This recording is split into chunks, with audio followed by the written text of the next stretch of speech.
ছেলে নির্বাচনে লড়ছেন জাতীয় নাগরিক পার্টির শাপলাকলি প্রতীক নিয়ে। তবে বাবা ভোট চাচ্ছেন ওই আসনের বিএনপির প্রার্থীর প্রতীক ধানের শীষের জন্য।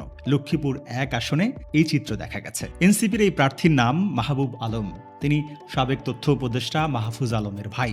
আসন্ন নির্বাচনে তিনি লক্ষ্মীপুরের রামগঞ্জ আসনে ১০ দলীয় নির্বাচনী ঐক্যের প্রার্থী হয়েছেন। তার বাবার নাম আজিজুর রহমান। তিনি ওই আসনের বিএনপির প্রার্থী শাহাদাত হোসেন সেলিমের পক্ষে পথসভা করে তার পক্ষে ভোট চাচ্ছেন। স্থানীয় সূত্রে জানা গেছে, মাহবুব আলমের বাড়ি উপজেলার ইছাপুর ইউনিয়নের নারায়ণপুর এলাকার মোল্লাবাড়িতে। তার বাবা আজিজুর রহমান ইছাপুর ইউনিয়ন বিএনপির সাধারণ সম্পাদক। শুক্রবার দুপুর থেকে সন্ধ্যা পর্যন্ত রামগঞ্জ উপজেলার ইছাপুর ইউনিয়নের বিভিন্ন এলাকায় বিএনপির প্রার্থীর সঙ্গে অন্তত 18টি জনসভায় অংশ নিয়েছেন তিনি।